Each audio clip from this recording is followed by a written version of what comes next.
Or was I? Oh, and I yell and sign for the love of stovetops if I only had some stuffing. A fat man named Uncle Ben, excuse me, a fat man named Uncle Ben Real alights on the scene and opens a closet door,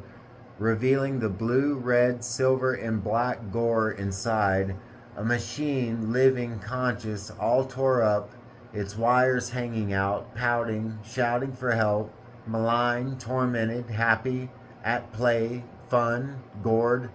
the evisceration of its centers half completed, ugly, frolicsome, kinky. A Fink who likes it rough, and Uncle Ben Real reaches deep into its viscera and rips out its guts, so many wires and charred motherboard thighs and mouse skin fried in old microchips, dipped in plastic and dripping with spittle with little widgets and suiciding digits, deformed by all forms of phenomenological abnormality.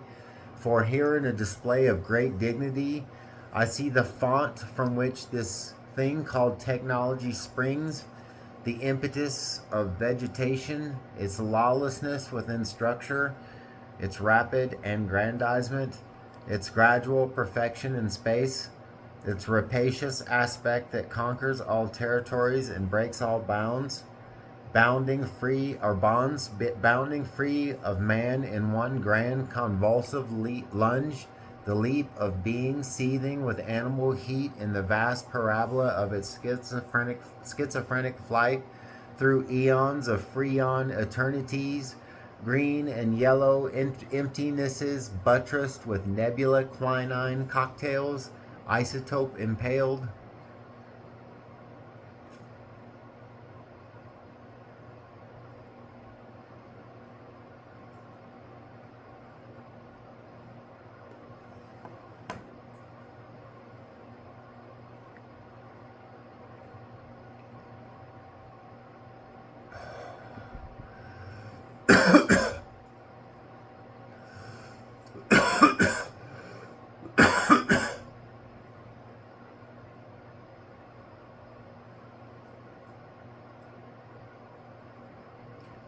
A big peduncle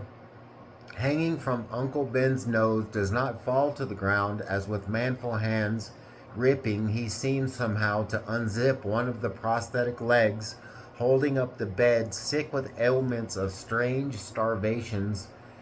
like swathed innervations cut into the very fundament of it, and in the hollow space inside, stuffed the tangled wires composing the guts of the machine cleanly eviscerated in the closet, which moans groatily with chirruped electronic burping words, rehearsed all its laser beam life of spry mock synapse and fun runnel liquid sabbatical from the dark matter molar known as the tooth inside the mouth of the solar reel, stuffing what is hollow to mollify the lash into admitting that it can now stop spitting loud donging sounds. Suddenly, a piercing beep, like a steeping in liquid metal, boiling and soiling scald of a brain splayed, as if in lascivious display, begins up from parts unknown, a sound everyone knows. A flat line is happening, and someone is in dire straits, his existence hanging in the balance. Some asshole screams the words, ringing out on the living air. It's sheeting itself to death. The bed is sheeting itself to death. Oh, oh, Lordy. And true enough, the bed, 6, perhaps 7 sheets deep, starts shooting the things past its own feet, so to speak,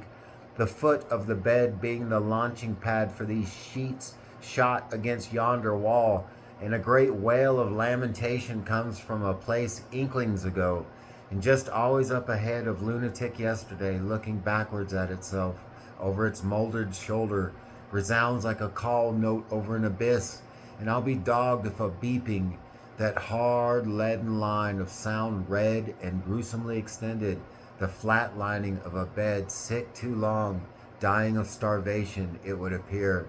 left to die hungry like this when something could be done to save it, This all coming to me by a man who had been in the fancy can with the candy bar soap opera mints in the shitter palatial, a guy called Papadopoulos Otzi, or Papa Razzi.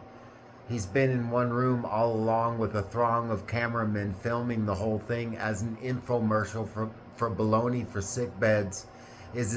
as if the moral order has been overthrown. Imagine that, changing a man into a slice of bologna and feeding it to a bed.